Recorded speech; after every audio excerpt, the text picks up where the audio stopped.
Welcome in, everyone. It's time for The Deep Dive.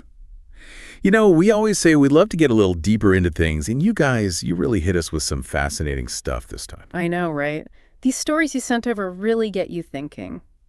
It's amazing how much these personal accounts, these real-life scary stories, can grab our attention, isn't it? Yeah, for sure. It's like when you hear it straight from someone who's been through something genuinely creepy, it just hits different. Absolutely.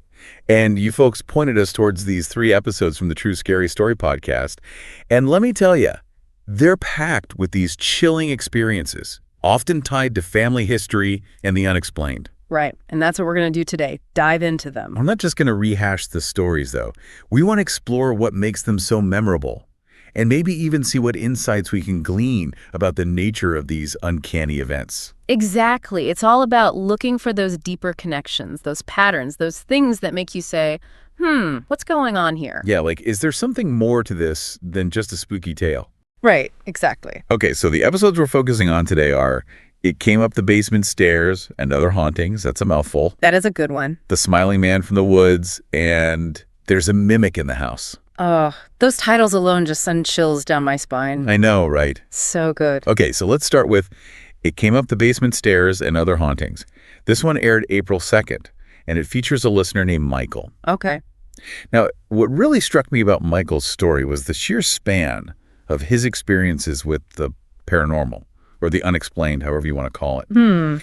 He talks about these encounters, starting way back in his childhood and continuing all the way through his college years. Wow, so this wasn't just like a one-off thing for him. No, not at all. It seems like his life has had almost this undercurrent of the strange and the unsettling, with recurring themes of spirits, haunted places, these just like deep, eerie feelings, and events that just defy explanation. That long duration, it really makes you wonder if there was some kind of consistent factor at play, doesn't it? Like, was there something about Michael himself, a sensitivity or maybe something tied to his family, his history, the places he lived, that made him more prone to these kinds of experiences? It's a good question. The episode description actually highlights how connected all of his experiences seem to be to his family, specific locations, and historical context. It really paints a picture of these encounters as being woven into the very fabric of his life. That's so interesting because it suggests that these events weren't just isolated incidents, but maybe part of a larger pattern, potentially even something with roots in his family's past. It's giving me chills just thinking about it. Right. And what's even more, the episode emphasizes that Michael doesn't present these stories as just spooky entertainment. They're described as significant personal memories, things that, and I'm quoting here, can't be easily explained, but also can't be forgotten. So there's this real lingering quality to them. These experiences have stuck with him, and it makes you wonder if there's something about the nature of these events, something our brains just can't quite process or file away neatly that makes them so unforgettable. Totally. It's like when something challenges our understanding of the world so fundamentally, it leaves this deeper imprint on us. And the fact that Michael describes these experiences as unforgettable speaks to the power they held for him, whether or not we can find a rational explanation. Okay, so let's shift gears a bit and move on to The Smiling Man from the Woods, which came out a little earlier, March 26th. Okay, yeah. This one's shared by a listener named Mallory, and her story just pulls you in from the get-go. Really? How so? Well, she sets the stage by describing her family's move into their great-grandmother's house, which is this old kind of secluded place, surrounded by, get this, 180 acres of what they described as overgrown land. Oh, wow. 180 acres. That's a lot of land to explore and to potentially get lost in. And to maybe encounter things you don't want to encounter. Oh, yeah, for sure. That sense of isolation, it's a classic element in these kinds of stories, isn't it? Like being out in the middle of nowhere, away from the familiar sights and sounds of everyday life, it can make you feel more vulnerable, more exposed. For sure. Yeah. And that isolation definitely plays a role in Mallory's story. So she talks about her 2 brothers, naturally curious kids, right? They start exploring this massive property. And it's not long before they stumble upon an abandoned cabin hidden deep in the woods. Oh, no. Yeah. And the episode describes it as, and I'm quoting again, one that was never meant to be found. I mean, talk about raising some red flags, right? No, absolutely. It's like when you find something that's meant to be hidden, it immediately suggests there's a story there, a past someone wanted to bury. And it just triggers that primal sense of curiosity, but also a healthy dose of fear, like maybe you shouldn't be messing with this. Exactly. Yeah. And that's exactly what happens with Mallory's brothers. Their curiosity, unfortunately, leads to something following them back to their house. Oh, no, no, no. Not good. Not good. I know, right? The episode talks about how the family, over the years, experiences all these unexplainable events in eerie whispers. So it wasn't just a one-time scare in the woods. It was like something had attached itself to them. Oh, that's terrifying. That idea of something following you home, violating that sense of safety and personal space, it's just bone-chilling. And those whispers, I mean, sometimes our own anxieties or even just the way sound travels in different environments can play tricks on us. But in the context of the story, those eerie whispers just add to the sense of dread and the feeling that something is very, very wrong. Right, and it goes even deeper. As the story unfolds, the family actually uncovers the dark history of the land, which apparently sheds light on why their ancestors abandoned the property in the first place. Oh, wow. So there's this historical layer to it, like the land itself is carrying this heavy weight of the past. Exactly, and it makes you think, are certain locations, certain places, somehow imprinted with the energy or the events of the past? Like, is there a kind of echo that lingers even generations later? It's a fascinating and chilling possibility, isn't it? And the fact that Mallory's ancestors abandoned the property, it just reinforces the idea that something deeply unsettling, something they couldn't escape, happened there. Absolutely. And the episode concludes with this haunting line that the presence they encountered refuses to be forgotten, hinting at this long-term, possibly even generational impact on the family. So they didn't just inherit the land, they inherited this unsettling legacy, this burden of the past that just won't let go. It's like the past is intruding upon the present in this really powerful and unsettling way. Okay, ready for our last story for today? Keep me with it. All right, this one's called There's a Mimic in the House, and it was released most recently on April 9th. This one hits close to home, literally because it takes place in a family's duplex. And right away, we see this connection to the past because the home used to belong to the listener's husband's late grandmother. Okay, so we've got that family connection again. It seems like there's a recurring theme here of these experiences being intertwined with family history. I know, right?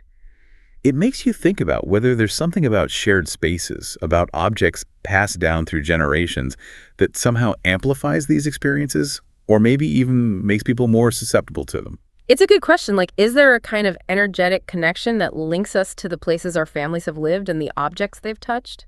It's fascinating and maybe a little bit spooky to think about. For sure.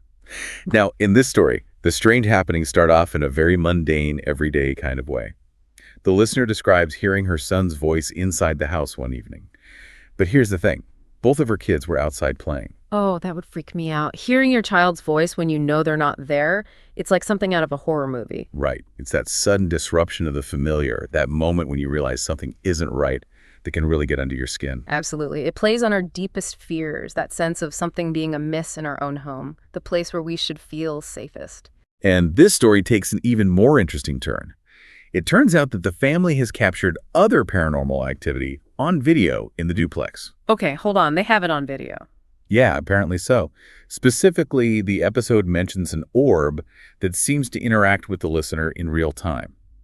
Now, whether you interpret orbs as paranormal phenomena or simply as dust or light reflections, the fact that there's this visual element that appears responsive definitely adds another layer to the experience. It does. Visual evidence, especially something that appears to react to you, can be really compelling, even if there are natural explanations for it. It makes you question what you're seeing and whether there's something more going on than meets the eye. And here's where it gets really, really interesting. The episode description actually includes an audio note about potentially off audio quality at one point during the recording. However, right at the moment when the mysterious voice, the mimic, is mentioned, they capture a strange anomaly that sounds eerily like an intelligent response. Whoa, wait, so the audio glitch happens precisely when they're talking about the mimic. That's a little too coincidental to be just random noise, isn't it? It's definitely suggestive. Our brains are naturally inclined to find patterns and meaning, even in random sounds. But the timing here is just, well, it's hard to ignore. It is. And those kinds of audio anomalies, especially when they seem to correlate with the events being discussed, they're often a focal point in paranormal investigations.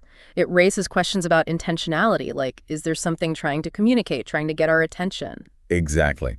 And get this, to make it even more real for you, for anyone listening, the episode actually provides a link to video clips of the events they're talking about. No way, they're actually sharing the footage. Yep. So anyone who wants to see for themselves, you can check out the link in the episode description. Wow, that's pretty brave of them. It really allows listeners to engage with the story in a more direct way and come to their own conclusions about what they're seeing and hearing. All right, so now let's take a step back and look at these three stories together. When we put them side by side, some really interesting connections emerge. Definitely. Like what? Well, first, we have this recurring motif of familial connections to the supernatural, the unexplained, the uncanny, whatever we want to call it. Right, like it's not just random people having these experiences. It often seems tied to their family history or to specific locations connected to their family. Exactly. We see it in Michael's story with his lifelong encounters seemingly woven into his family history in the places they lived. Then there's Mallory's family inheriting a property with a dark past that continues to haunt them. And in the Mimic story, the duplex is connected to the husband's late grandmother. It makes you wonder if there's something about those family ties, those shared spaces, that somehow makes these experiences more likely or more potent. It's fascinating, isn't it? Like, is there some kind of energetic inheritance going on? Are these experiences somehow passed down through generations or imprinted on certain locations, almost like a stain that can't be washed away? It's a chilling thought, but it definitely fits with a lot of paranormal lore and beliefs. And then there's the significance of place and history in all three stories. It's not just about spooky happenings, it's about those happenings being deeply rooted in specific locations with their own unique backstories. Like, the environment itself becomes part of the story, a character almost. Totally.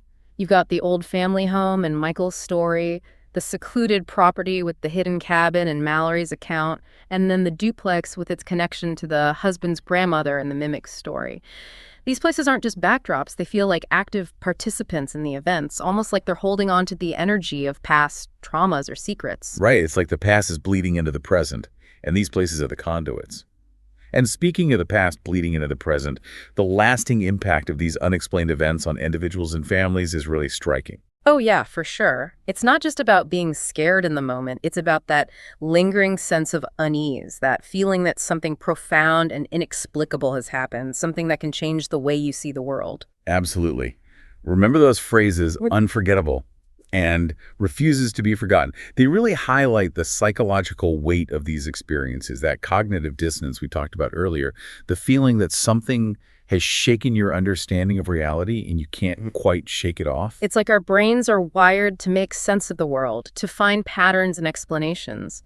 And when we encounter something that defies our understanding, that doesn't fit into our neat little boxes of logic, it can really mess with us. Right. It challenges our sense of what's real, what's possible. And I think that's what makes these stories so compelling, so unsettling. They force us to confront the unknown, the things that lie just beyond the edges of our comprehension. Totally agree. And the Mimic in the House story takes this a step further by introducing the element of potential intelligent interaction. Right. That audio anomaly that sounds like a response, the orb seemingly reacting in real time, it really makes you wonder about the nature of these phenomena. Are we dealing with random events, or could there be some kind of awareness, some kind of intent behind them? That possibility is both intriguing and terrifying, isn't it? It takes these stories beyond just spooky happenings and into the realm of, well, something else entirely. Something we might not be ready to fully understand. So there you have it, folks. 3 very different, yet equally captivating, real-life scary stories that really make you think.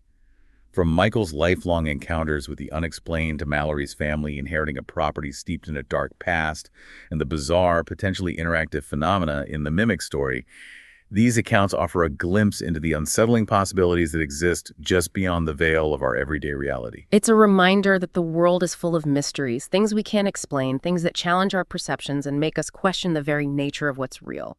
And sometimes those mysteries hit closest to home, within our own families, within the walls of the places we call home. Well, on that chilling note, we'll bring this deep dive into the uncanny to a close.